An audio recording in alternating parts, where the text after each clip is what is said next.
محترم سامعین حضرات، اللہ کے رسول صلی اللہ علیہ وسلم کی 23 سالہ دور نبوت میں 13 سال آپ صلی اللہ علیہ وسلم نے مکہ میں توحید کی دعوت دی، اور مدینہ میں 10 سالہ دور نبوت میں آپ صلی اللہ علیہ وسلم نے توحید کے تقاضے پر لوگوں کو اکٹھا کیا۔ 13 سالہ دور نبوت میں مکہ میں توحید کی دعوت دی،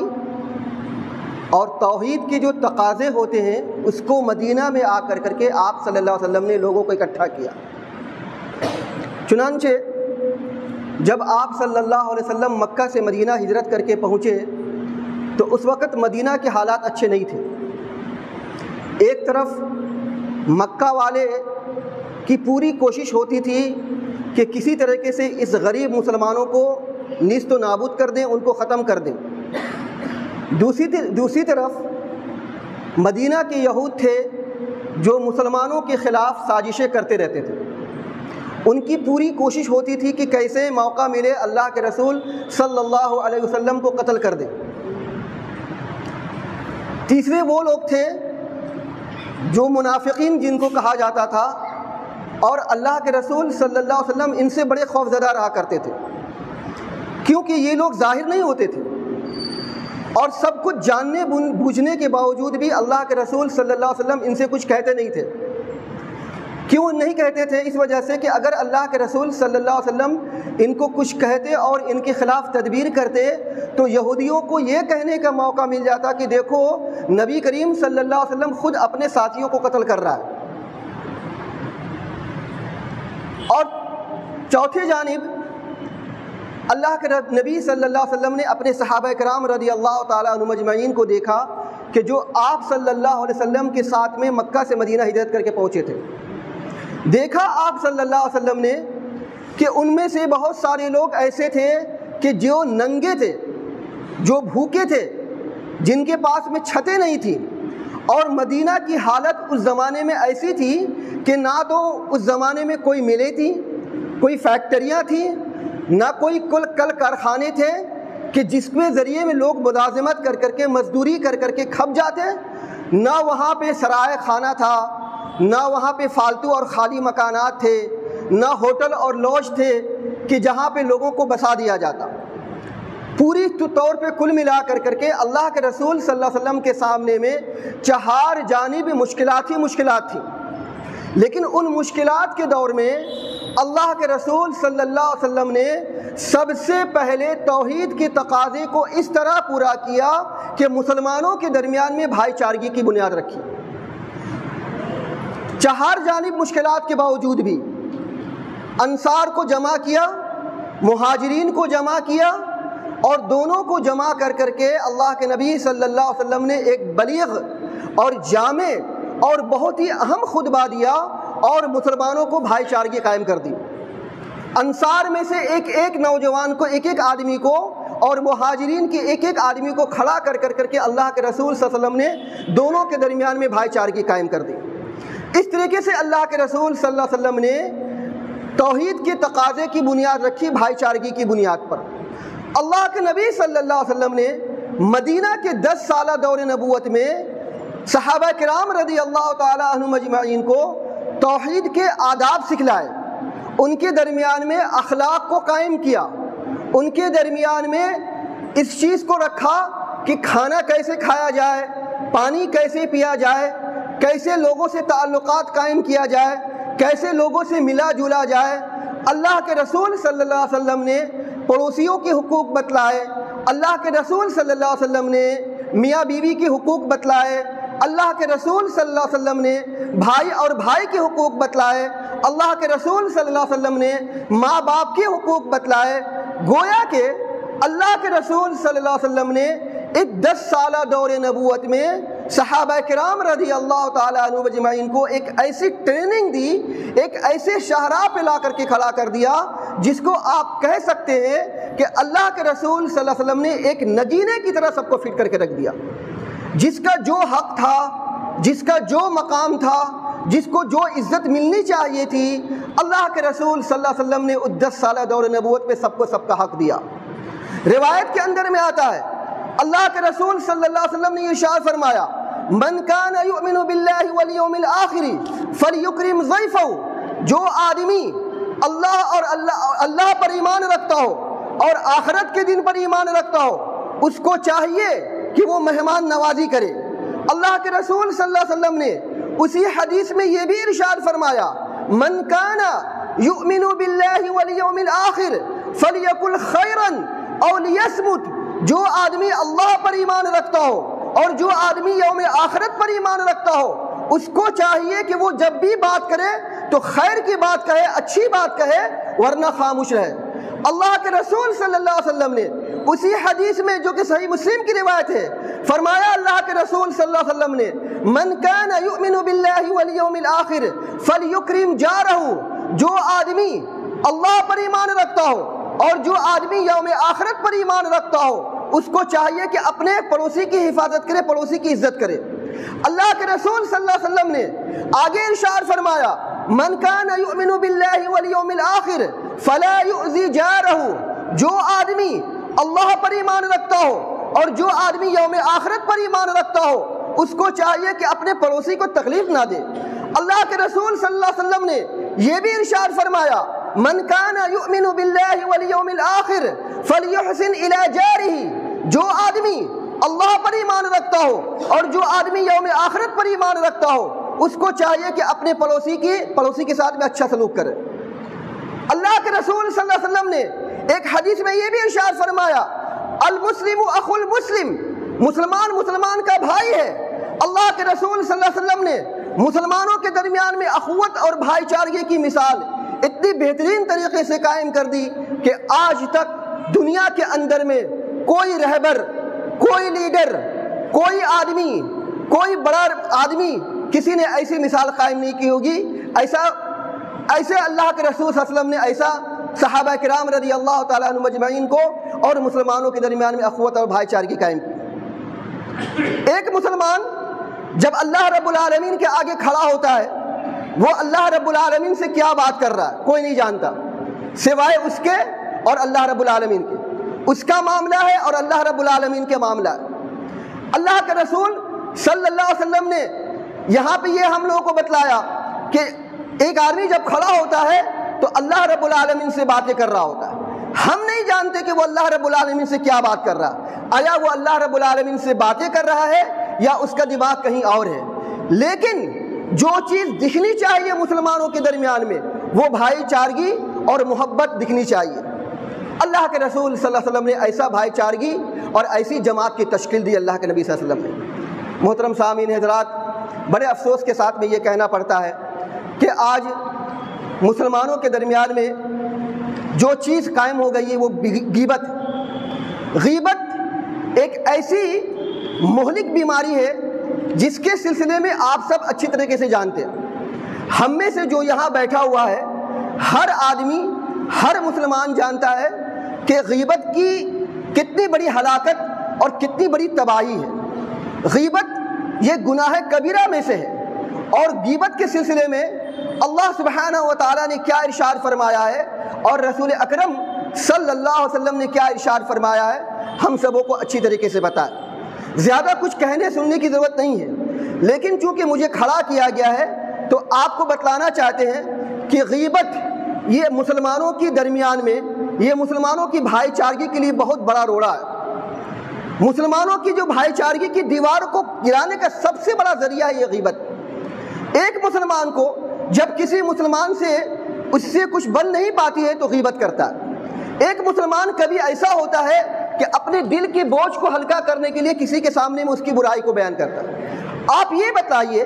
کہ ہم میں سے کون ایسا آدمی ہے کہ جو گناہوں سے پاک ہو؟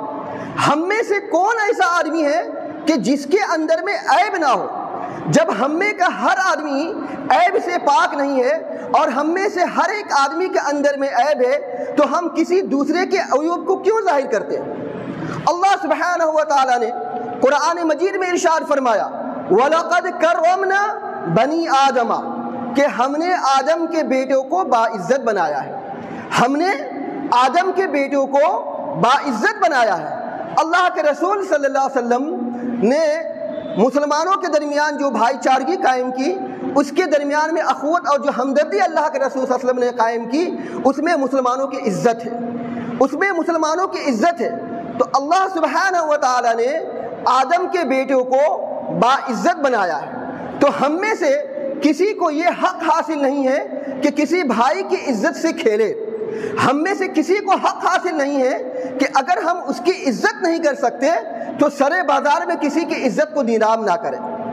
آپ کسی بھائی کو سلام کرتے ہیں، السلام علیکم ورحمۃ اللہ وبرکاتہ، آپ اپنے کسی بھائی کو سلام کرتے ہیں تو گویا کہ آپ اس کو اس بات کی گارنٹی دیتے ہیں کہ بھائی آپ پر اللہ کی سلامتی ہو، میں نے آپ کو سلام کیا ہے تو گویا کہ میں آپ کو اس بات کی گارنٹی دے رہا ہوں کہ آپ میرے ہاتھ سے اور میری زبان سے محفوظ رہیں گے۔ اللہ کے رسول صلی اللہ علیہ وسلم کی حدیث ہے، المسلم من سلم المسلمون من لسانہ ویدہ، مسلمان وہ ہے کہ جس کی زبان اور جس کے ہاتھ سے دوسرے مسلمان محفوظ رہے۔ آپ اپنے مسلمان کو سلامتی کی دعا دے رہے ہیں اور اس کو اس بات کی گارنٹی دے رہے ہیں کہ آپ میری طرف سے مطمئن رہیے، میں نے آپ کو سلامتی کی دعا دی ہے، اب انشاءاللہ آپ میرے ہاتھ سے اور میری زبان سے سیف رہیں گے، بالکل محفوظ رہیں گے، میں اپنے ہاتھ سے آپ کو تکلیف نہیں دوں گا، میں اس بات کی گارنٹی دیتا ہوں کہ اپنی زبان سے آپ کو تکلیف نہیں پہنچاؤں گا، میں اس بات کی گارنٹی دیتا ہوں کہ اپنی زبان سے آپ کا دل نہیں دکھاؤں گا۔ لیکن آپ اسی مسلمان بھائی کو، جس مسلمان بھائی کو آپ سلام کر رہے ہیں، ان کو سلامتی کی دعا دے رہے ہیں، اس کے پیٹھ پیچھے آپ اس کی غیبت کر رہے ہیں، آپ اس کی غیبت کر رہے ہیں۔ گویا کہ یا تو آپ نے السلام علیکم کے معنی اور مفہوم کو سمجھا نہیں ہے، اور اگر آپ نے السلام علیکم کے معنی اور مفہوم کو سمجھا ہے تو گویا کہ آپ اس کو یہ باور کرانا چاہتے ہیں کہ بھائی میں نے دل سے آپ کو سلامتی کی دعا نہیں دی ہے، میں نے اوپر آپ کو سلامتی کی دعا دیا، آپ کی دولت دیکھ کر کے، آپ کی شہرت دیکھ کر کے، آپ کے چہرے کو دیکھ کر کے، آپ کی پرسنالٹی کو دیکھ کر کے میں نے آپ کو سلام کیا ہے، ورنہ سلامتی کی گارنٹی نہیں ہے۔ گویا کہ آپ اپنے مسلمان بھائی کو ہی کرتے ہیں، یہ غیبت کر کے آپ کہنا چاہتے ہیں۔ بہت ہی تلخ حقیقت ہے، آپ ایک چھوٹی سے چھوٹی بات اپنے مسلمان بھائی کے سلسلے میں کہتے ہیں، وہی بات اگر آپ کے سلسلے میں کہہ دی جائے تو آپ کے دل کو کتنی تکلیف پہنچے گی، آپ اس کا اندازہ لگا لیجیے۔ اللہ کے رسول صلی اللہ علیہ وسلم نے ہم مسلمانوں کے درمیان میں بھائی چارگی قائم کی ہے، لہذا اللہ کے واسطے کوئی کسی کی غیبت نہ کرے، کوئی کسی کی چگلی نہ کرے، کوئی کسی کی شکایت نہ کرے۔ غیبت کے لیے اتنا کہہ دینا کافی ہے کہ ایک مرتبہ ایک صحابی رسول صلی اللہ علیہ وسلم نے اللہ کے رسول صلی اللہ علیہ وسلم سے پوچھا، ایک آدمی کا، رسول اکرم صلی اللہ علیہ وسلم کے سامنے میں ایک آدمی کا ذکر کیا گیا۔ ذکر کیا گیا کہ اے اللہ کے رسول صلی اللہ علیہ وسلم، یہ آدمی ایسا ہے کہ جب تک اسے کھلایا نہ جائے یہ آدمی کھاتا نہیں ہے، اور اے اللہ کے رسول صلی اللہ علیہ وسلم، جب تک اس آدمی کو سوار نہ کیا جائے یہ آدمی سوار نہیں ہوتا ہے۔ یہ سلسلہ احادیث صحیحہ کی روایت ہے۔ علامہ البانی رحمۃ اللہ علیہ نے اپنی تصنیف احادیث صحیحہ میں اس حدیث کو نقل کیا ہے۔ تو اللہ کے رسول صلی اللہ علیہ وسلم نے صحابہ سے کہا تم نے غیبت کی ہے، بس اتنی سی بات کہ ہم نے اس بھائی کے سلسلے میں اتنا یہ کہا ہے کہ اے اللہ کے رسول صلی اللہ علیہ وسلم، وہ جب تک اس کو کھلایا نہیں جائے کھاتا نہیں ہے، جب تک سوار نہ کیا جائے سوار نہیں ہوتا۔ اتنی سی بات کہہ دینا غیبت ہے؟ اللہ کے رسول صلی اللہ علیہ وسلم نے ارشاد فرمایا کہ غیبت کے لیے تجھے یہی کافی ہے کہ اپنے بھائی کی اسی بات کا تذکرہ کرے جو اس میں ہے، اسی بھائی اپنے بھائی کی اس بات کا تذکرہ کرے جو اس میں ہے۔ تو گویا کہ ہم میں سے کوئی عیب سے پاک نہیں ہے، ہر آدمی اپنے اندر میں عیب، خرابی، نقصان کچھ نہ کچھ رکھتا ہے۔ انبیاء کی ذات ایسی ذات ہے کہ جو گناہوں سے مبرہ ہے، گناہوں سے پاک صاف ہے، ورنہ کوئی بھی ایسا نہیں کہ جو گناہوں سے پاک ہو۔ اس لیے ہمیں چاہیے کہ ہم کسی کی عزت سے کھلواڑ نہیں کریں۔ اللہ سبحانہ و تعالیٰ نے اپنے بندوں کو باعزت بنایا ہے، تو ہمیں اس بات کا ذرہ برابر بھی حق نہیں ہونی چاہیے کہ ہم اللہ کے کسی بندے کو سر عام بے عزت کریں، اس پر کیچڑ اچھالیں۔ اس لیے اللہ کے رسول صلی اللہ علیہ وسلم نے کیا فرمایا دیکھیے اللہ کے رسول صلی اللہ علیہ وسلم کی حدیث ہے، غیبت کے سلسلے میں اللہ کے رسول صلی اللہ علیہ وسلم نے فرمایا جانتے ہو غیبت کیا ہے؟ صحابہ نے کہا کہ اے اللہ کے رسول صلی اللہ علیہ وسلم، اللہ اور اللہ کا رسول بہتر جانتا ہے۔ اللہ کے رسول صلی اللہ علیہ وسلم کے الفاظ دیکھیے، کیا فرمایا اللہ کے رسول صلی اللہ علیہ وسلم نے کہ تمہارا اپنے بھائی کے بارے میں، تمہارا اپنے بھائی کے بارے میں، اپنے بھائی کے بارے میں، وہ بھائی جو ہمارا دینی بھائی ہے، جس کے سلسلے میں اللہ سبحانہ و تعالیٰ نے ارشاد فرمایا انما المؤمنون اخوہ، بے شک مسلمان آپس میں بھائی بھائی ہیں، یہ ہمارا دینی بھائی ہے۔ اس دینی بھائی کے سلسلے میں اللہ کے رسول صلی اللہ علیہ وسلم فرما رہے ہیں کہ تمہارے اپنے بھائی کے بارے میں ایسی باتیں کرنا جو اسے ناپسند ہو۔ آپ کے سلسلے میں کوئی ایسی بات کی جائے، اگر وہ آپ کو بتلائی جائے کہ فلاں نے آپ کو ایسی بات کہی ہے، تو آپ کو کتنا دل دکھے گا، آپ کو کتنی تکلیف پہنچے گی، آپ کو کتنا برا لگے گا۔ اگر اسی بھائی دوسرے بھائی کے سلسلے میں اگر آپ کہتے ہیں تو آپ اندازہ لگا لیجیے کیا اسے تکلیف نہیں ہوگی، اسے برا نہیں لگے گا۔ تو ہمیں چاہیے کہ اللہ کے واسطے مسلمان جہاں اللہ کے رسول صلی اللہ علیہ وسلم نے 10 سالہ دور نبوت میں مدینہ کے اندر میں بڑی جانفشانی کے ساتھ، بڑی محنت اور مشقت کے ساتھ میں مسلمانوں کی ایک جماعت کو قائم کیا، مسلمانوں کی ایک تنظیم قائم کی، مسلمانوں کی ایک جماعت کو قائم کیا، اللہ کے واسطے کسی کی غیبت کر کے، کسی کی چغلی کر کے، کسی کی شکوہ شکایت کر کے، کسی کی برائی کر کے ہم اس جماعت کو توڑنے کا ذریعہ مت بنے، توڑنے کا ذریعہ مت بنے۔ اور سن لیجئے اللہ کے رسول صلی اللہ علیہ وسلم نے ارشاد فرمایا ایک وقت تھا کہ اسلام اجنبیت سے شروع ہوا، اور ایک وقت آئے گا کہ اسلام اجنبیت پر ختم ہو جائے گا۔ صحیح مسلم کی حدیث ہے، اسلام اجنبیت سے شروع ہوا اور اجنبیت پر ختم ہوگا۔ مطلب یہ ہے کہ ایک وقت تھا کہ لوگ اسلام کو جانتے نہیں تھے، اور ایک وقت ایسا آئے گا کہ لوگ اسلام کو جانیں گے نہیں کہ دنیا کے اندر میں اسلام کوئی دھرم تھا، کوئی مذہب تھا۔ آج ہمارے یہاں پہ اسلام نام کی کوئی چیز موجود نہیں ہے۔ بڑے تلخ حقیقت کے ساتھ میں کہنا چاہتا ہوں کہ آج ہماری مسجدوں میں بھی اسلام نہیں ہے، ہماری نمازوں میں بھی اسلام نہیں ہے۔ اگر ہم کسی مسجد میں نماز پڑھنے کے لیے چلے جائیں اور اللہ کے رسول صلی اللہ علیہ وسلم کی سنت کے مطابق کوئی زور سے آمین کہہ دے تو اسے مسجد سے بھگا دیا جاتا ہے۔ اللہ کے رسول صلی اللہ علیہ وسلم کی سنت کے مطابق اور ان پر عمل کے مطابق اگر کوئی آدمی رفع دین کر لے تو اس کو سر سے لے کر کے پیر تک دیکھا جاتا ہے کہ گویا کہ یہ آدمی اس دنیا کا نہیں ہے بلکہ کسی اور دنیا کا مخلوق ہے، کسی اور دنیا کا مخلوق ہے۔ تو سمجھ لیجئے کہ آج ہماری نمازوں میں بھی اسلام نہیں ہے، آج ہم نے اسلام کو اجنبیت کی طرف ڈھکیل دیا۔ اللہ کے واسطے آپ اسلام کو اجنبیت کی طرف ڈھکیلنے کا ذریعہ مت بنیے۔ آپ نے اسلام کو قبول کیا ہے، آپ اسلام کے فرما بردار ہیں، آپ اللہ رب العالمین کے مطیع و فرما بردار ہیں، تو آپ کو چاہیے کہ پوری زندگی اسلام پر گزاریے، اپنے بال بچوں کی تربیت اسلام پر کیجئے، شادی بیاہ اسلام پر کیجئے، لین دین اسلام پر کیجئے، اخوت اور بھائی چارگی اسلام پر کیجئے، اور حقوق و معاملات ایک دوسرے کے ساتھ میں اسلام کی بنیاد پر کیجئے۔ اسلام کو اجنبیت کی طرف لے جانے کا ذریعہ آپ مت بنیے۔ اور کیا فرمایا اللہ کے رسول صلی اللہ علیہ وسلم نے؟ میں یہاں کی تنظیم دلی جمعیت اہل حدیث کے جناب جو بہت اہم ذمہ دار ہیں فضیلت الشیخ ابو طاہر سلفی صاحب، میں نے ان کی کتاب الحمدللہ پڑھی ہے، بڑی تحقیق شدہ کتاب ہے الحمدللہ۔ پچھلے سال انہوں نے مجھے عنایت فرمایا تھا تحفے کے طور پہ، اور مصطفیٰ کمال صاحب جو ہمارے درمیان میں موجود ہیں، انہوں نے اس جماعت کو آگے بڑھانے کا کیسے بیڑا اٹھایا، جماعت کو آگے لے جانے کا اور جماعت کی ترقی کا انہوں نے بار اپنے کندھوں پہ اٹھایا۔ اللہ کے رسول صلی اللہ علیہ وسلم کی حدیث ہے، فرمایا رسول اکرم صلی اللہ علیہ وسلم نے کہ فَعَلَيْكُمْ بِالْجَمَاعَةِ، جماعت کو لازم پکڑو، جماعت کو لازم پکڑو، کیونکہ بھیڑیا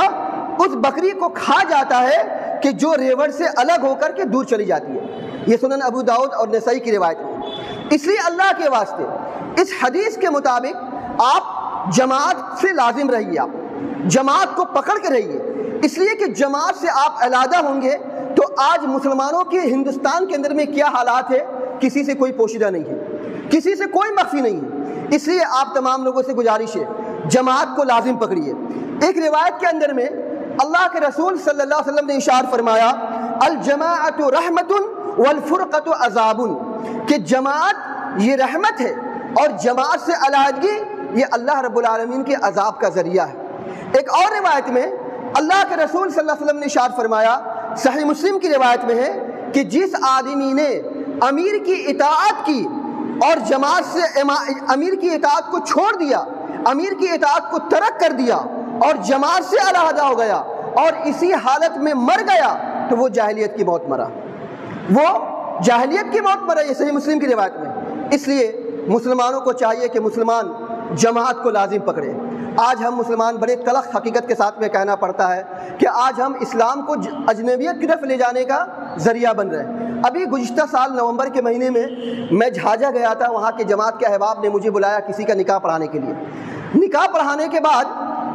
کچھ لوگ ایسے تھے کہ جو بڑی مجھے تعجب کی نگاہ سے دیکھ رہے تھے اور کچھ لوگ خوش ہو رہے تھے۔ میں نے پوچھا کہ بھائی یہ مجھ تعجب کیوں کر رہے ہیں؟ میں نے نکاح پڑھایا ہے، کوئی جرم تو نہیں کیا۔ انہوں نے بتایا کہ آج سے پہلے یہاں پہ دولہا اور دلہن کو کلمہ لا الہ الا اللہ، کلمہ طیبہ، کلمہ شہادت اور کلمہ رد کفر، کلمہ چہارم اور کلمہ سوئم یہ سب پڑھایا جاتا تھا۔ دلہا دلہن کو اہل حدیث جماعت میں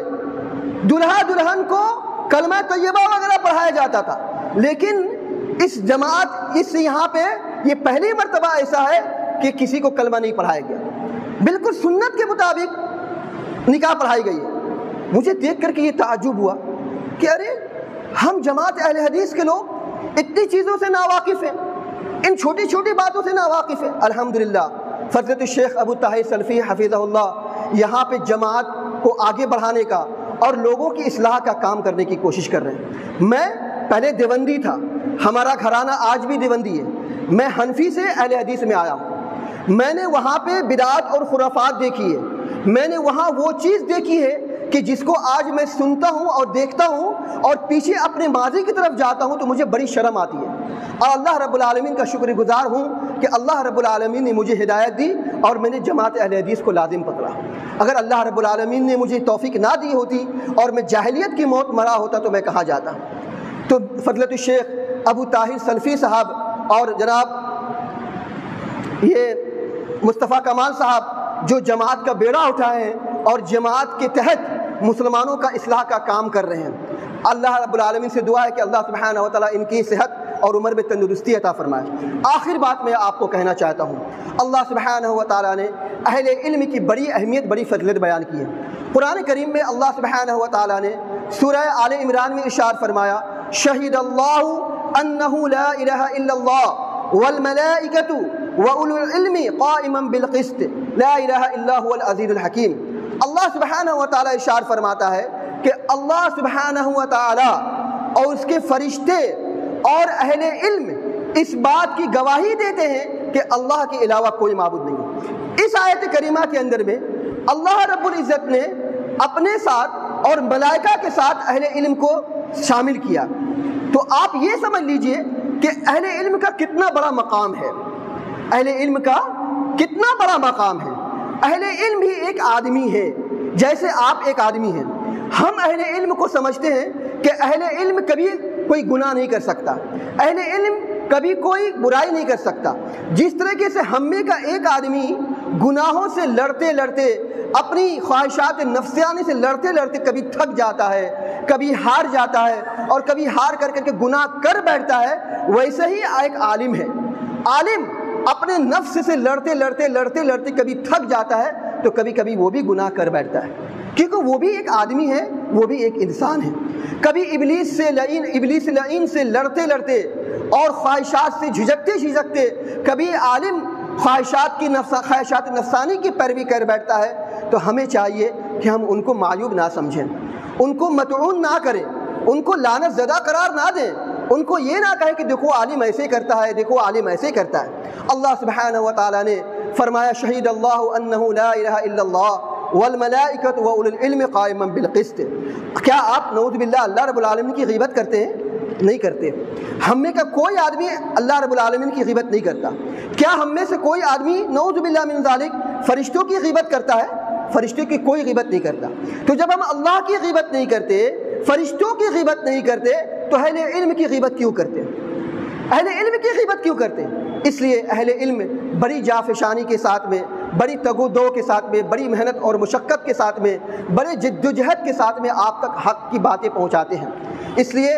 آپ سبوں سے گزارش ہے کہ علماء کی تعظیم کیجیے، علماء کی توقیر کیجیے، علماء کی عزت و احترام کیجیے، اور جو بھی دینی معاملات میں آپ کو کوئی مسئلہ درکار ہو، کوئی پیچیدگی آ رہی ہو، کوئی کنفیوژن ہو رہا ہو، تو ان عالموں سے رجوع کر کے اپنے دینی مسائل کا حل ان سے تلاش کیجیے۔ اللہ سبحانہ و تعالیٰ سے دعا ہے اللہ سبحانہ و تعالیٰ ہم سبوں کو کہنے سننے سے زیادہ اس پر عمل کرنے کی توفیق عطا فرمائے۔ آخر میں آپ تمام لوگوں کا شکر گزار ہوں۔